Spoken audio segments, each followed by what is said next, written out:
Ya está el audio. Órale, chido. Y ahora sí. Ok. A ver, felices Navidades, divagantes de la historia. Les saluda Leo Báez. Víctor Pedrosa, este 24 de diciembre del 2017.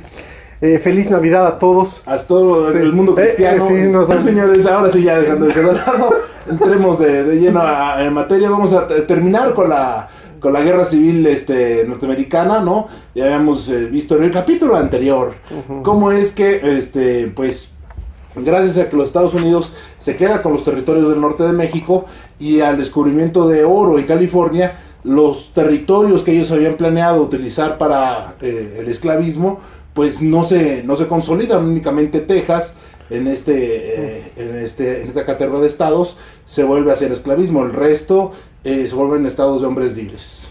Lo interesante aquí es que tanto los estados que se volvieron esclavistas como los territorios que pretendían que se volvieran esclavistas, como lo eran California y el territorio de Nuevo México, que abarcaba la mayor parte del centro de los territorios ocupados a México, no optaron por el esclavismo. La parte central por falta de habitantes y California porque desde un principio fue totalmente antiesclavista. Aunado al anterior, Utah, que se forma también en territorio ocupado a México, los mormones son polígamos pero antiesclavistas. Así es. Es decir, querían muchas mujeres, pero ningún negro esclavo. Y eso es por cuestiones religiosas. Y es que para los mormones, la gente de color oscuro, que no es otro color que no sea el blanco. Como decía Lelutier, el color con negro. No, y no es racista, es aclaratorio porque no son verdes. No, es que hay otros colores. Como este gato. El rojo, el amarillo y Sí, pero no vaya a ser azul o morado, hombre, porque no ve. Fíjate que sí existen hombres de azules. Por ejemplo, en Haití existen hombres pero tan negros que azulean, güey. El chiste es que ellos creen que el tener color es básicamente un castigo divino y no quieren en su sociedad gente que haya sido castigada por Dios. Que aparte este territorio de Utah les va a ser dado como recompensa por haber ayudado en la guerra contra México. Sí, hubo escuadrones de la iglesia de los santos de los últimos días de Jesucristo de los últimos. Es iglesia de los santos de Jesucristo de los últimos días. La iglesia de los santos de los últimos, la iglesia de Jesucristo de los santos de los últimos días. ¿No? Por eso todo el mundo prefiere decirle mormones, es un poquito menos complicado. Saludos a los templos a los templos mormones de México, ¿no? A Salt Lake City, a la ciudad del Lago Salado, que ya existía en tiempos mexicanos, ¿no? Y que Utah, así se decía ya en español. En los ingleses lo comenzaron a escribir con H, pero originalmente era con Y.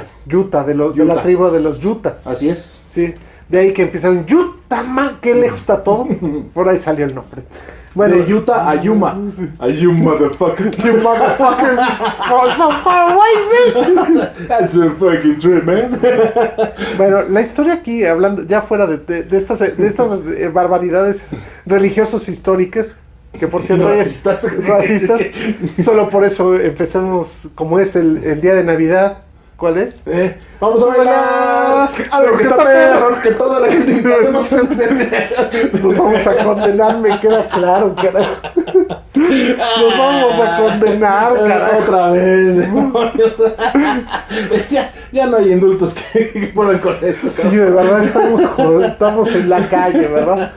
Pero bueno, nos falta el niño Dios, pero pues tenemos cara de niños Dios picio. Vamos entonces por ahí. No, güey, Dios picio jamás, cabrón. Esta pinche tragadera, esos pinches cachetes, ¿tú crees que? Es después de que nos adoptaron. Más bien.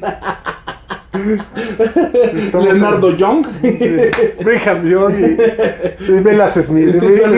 Victor Smith. Sí.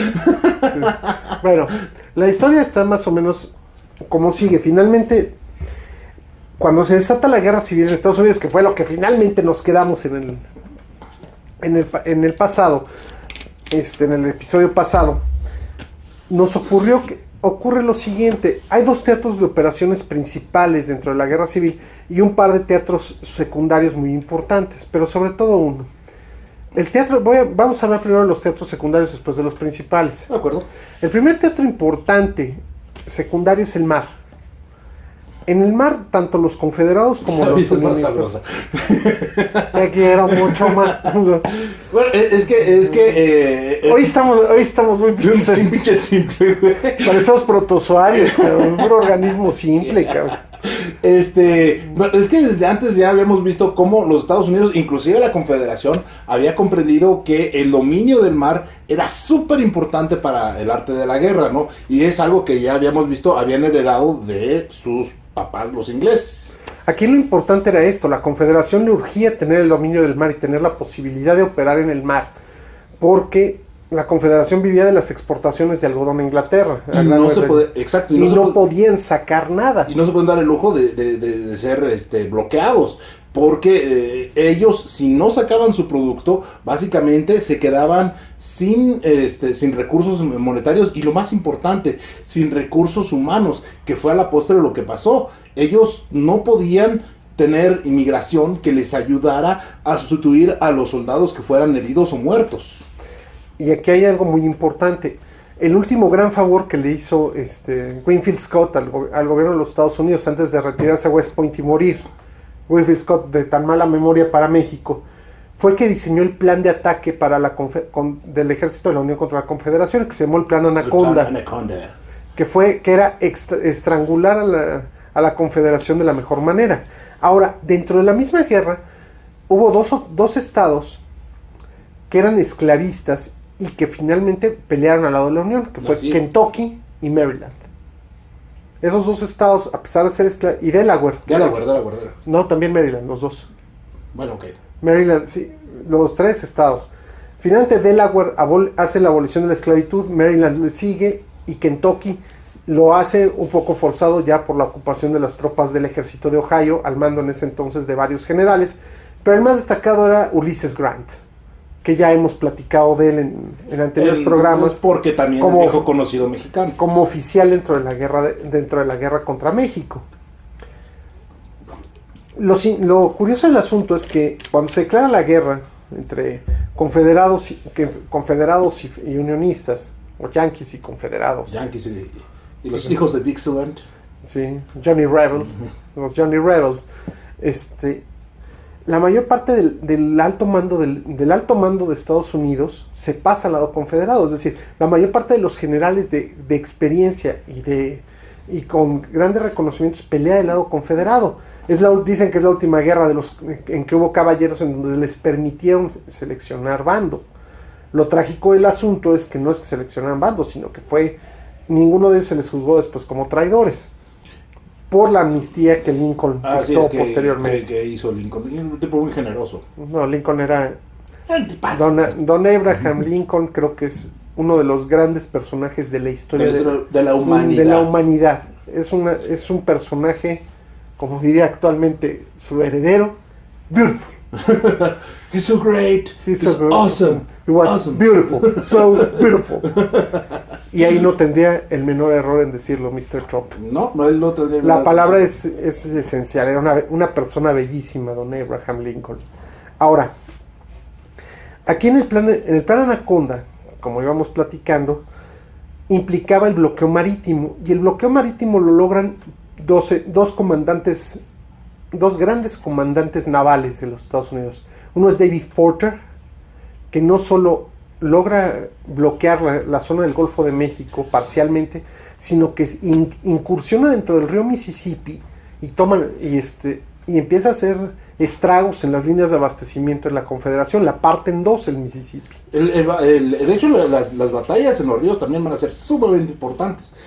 Inclusive las batallas van a tener dos nombres. Porque la confederada y la... exacto, ¿no? Sí. Porque como los confederados básicamente son acuáticos, ¿no?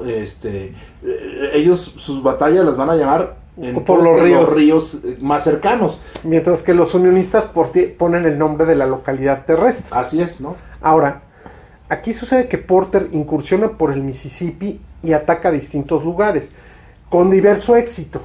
Pero el más importante de los comandantes navales de la Unión es David Farragut. Farragut o Farragut, como se escribe, era nieto de catalanes, era español. David Farragut era David Farragó. Farragú. Entonces, Farragut... Ese no promovía la independencia. No, ese era... Sí, Farragut logra operar la primera gran flota de acorazados en el mundo. O sea, la guerra de secesión es un parteaguas en la guerra a nivel mundial. Es donde aparecen los acorazados, las piezas de artillería rayadas, empiezan a aparecer las ametralladoras, las Gatling, los revólveres en uso común. Ya habían aparecido en la guerra de México, pero el revólver se vuelve estándar, el fusil de repetición y demás elementos necesarios para el combate, para los combates de infantería. Igual crean la guerra de trincheras, que es que lo vamos a ver en las batallas más adelante, que crean la guerra de atrición, que llamaban, es decir, de agotamiento por sitio y por trincheras. Y es un cambio total en la forma de llevar la guerra en el mundo. La guerra civil es ese parteaguas. Es una especie de combinación, porque todavía hacen formaciones napoleónicas. Exacto, en un principio, y después fueron evolucionando hacia instrucciones abiertas, es decir, que los soldados tomaran posiciones estratégicas y no solo de fuerza, que es lo que militarmente se conoce como la orden de cerrado, cuando son así formaciones... se deja de combatir en orden cerrado de infantería. Así es. Ahora, ese es uno de los teatros. El otro teatro interesante teatros pequeños, fue el de la guerrilla, sobre todo en la zona de Missouri y algunas otras zonas del sur, que fueron ocupadas rápidamente por la Unión, y las guerrillas las guerrillas confederadas llevaron a cabo actividades más propias de bandidaje que de guerrilla en sí. Entre ellos salieron después de la guerra forajidos muy notables como los hermanos James, los hermanos Dalton, Jesse y Joy. Es el Frank baboso. Cuando asaltaban cantaban corre, corre, corre, corazón. Pero en inglés. Run past my heart. Sí estamos hoy sí estamos en la sí, totalmente. Y los dos grandes teatros realmente de la guerra, que son el teatro del oeste y el teatro de Virginia y la costa central del Atlántico de los Estados Unidos. Y es que, como recordaremos, entre las dos capitales, la confederada y la unionista, no había más que 130 kilómetros. 150 kilómetros, o sea, 100 millas. Así es. 100 millas y 100 tuyas eran 200. Ahí está. No, pero entre Richmond y... No, entonces, ese pequeño tramo, esos 150 kilómetros, esas las millas y las tuyas, fue un escenario bien importante, porque ahí se desarrollaron muchísimas batallas. Se desarrollaron batallas tan importantes, y además se intentaron hacer desembarcos la Unión intentó hacer desembarcos en la zona del río Charles y del río James en Virginia para poder tomar Richmond, que los dirigió George McClellan. McClellan era un gran organizador militar, pero un pésimo jefe. No le gustaba presentar batalla porque se desgastaba todo su trabajo. Entonces, McClellan, a pesar de haber llevado diversas campañas en la zona, pues era totalmente renuente a presentar batalla, y se enfrentaba a militares muy experimentados, como fue esencialmente Robert Lee. El general Lee, ya también conocido en la Guerra de México, era el mejor militar que tenía Estados Unidos. Y un excelente estratega, ¿no? Estratega, táctico y todo. Y además que sabía manejar sus tropas. O sea, de toda la caterva de generales que se produce en la Guerra Civil, independientemente de qué lado eran, muy probablemente el mejor de todos era Lee. Exactamente. Robert Lee tenía algo, era un auténtico caballero.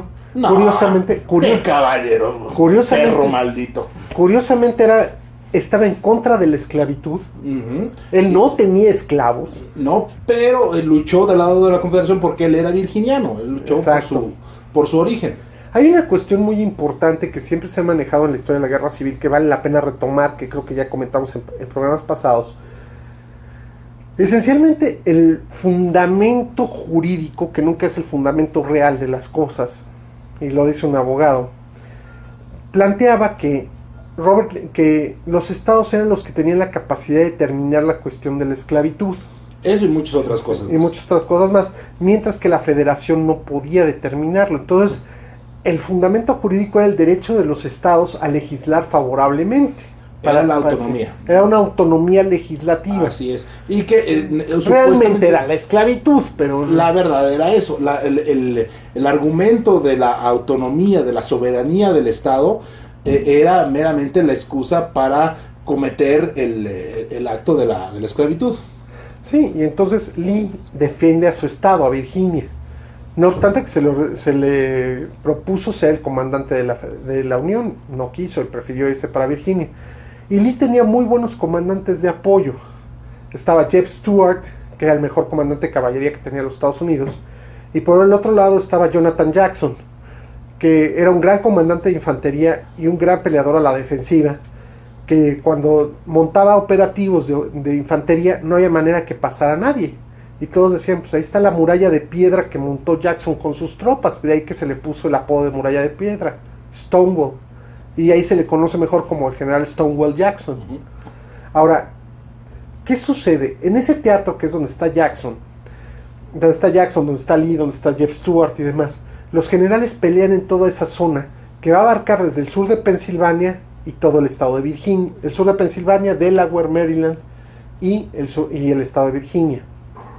Ese teatro, que es muy cortito, porque es un teatro muy corto, el momento de mayor expansión de la Confederación, trató muchas veces de tomar Washington y no pudo, porque hacía incursiones, pero se les acababan los recursos, tenían que regresar. La incursión más larga que hicieron llegó al sur de Pensilvania, y en el momento en que decidieron regresar, toparon con el ejército que los perseguía en Gettysburg. Gettysburg fue una batalla no planeada, pero que se volvió una de las batallas más sangrientas de la guerra civil. Yo creo que fue la batalla más sangrienta. No, la más sangrienta, hubo dos más sangrientas. La primera que la ganó la Confederación fue en Antietam, donde fue una masacre espantosa, y la segunda fue Shiloh, anteriores a Gettysburg, en donde Grant demostró que el aferre y el no retirarse bajo ninguna circunstancia producía victorias. Y ese es en el Teatro del Oeste. Sí, pero igual va a ser en Gettysburg, ¿a qué costo, no? El rollo de las victorias, que cabe mencionar que uno piensa que la Unión las tenía todas consigo, y no es cierto. La Confederación ganó muchas más batallas que la Unión. Pero, una vez más, volvemos a lo mismo.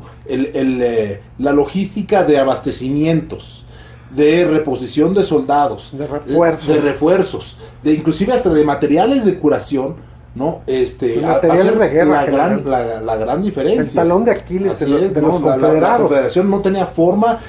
Una bala disparada era una bala que ya no podían restituir. O era muy difícil que restituyeran. Así es, ¿no? Y ellos tenían la esperanza de que el Imperio Mexicano se consolidara para que utilizar México como filtro para poder comerciar con el mundo y obtener esa línea de abastecimientos. Tan es así que un pueblito perdido en la desembocadura del río Bravo, llamado Nuestra Señora de los Esteros, se volvió el emporio del comercio del algodón ilegal confederado, y después le cambiaron el nombre a Matamoros. O sea, Matamoros, Tamaulipas, es una ciudad que se hizo fuerte precisamente porque por ahí contrabandeaban algodón. Por el contrabando de algodón. Los confederados, amparados por la ocupación francesa. Así es. Entonces, la situación se vuelve complicada para la Confederación, porque era victoria tras victoria, pero una victoria más y perdían. Así es, no, era una victoria más y estamos perdidos. Exactamente. Y en ese teatro se dieron las dos batallas de Bull Run, o Manassas por el lado. Para los confederados, Fredericksburg, Mechanicsville, y una serie de la toma del río Charles, todas esas zonas donde se trató la Unión infructuosamente de avanzar, porque McClellan no avanzaba. Conservaba de una manera fetichista, por llamarlo de alguna manera, sus recursos. Bueno, también hay que considerar que fue el que menos bajas tuvo durante toda la guerra. Pues sí, pero una guerra no la puedes pelear sin bajas, ¿estás de acuerdo?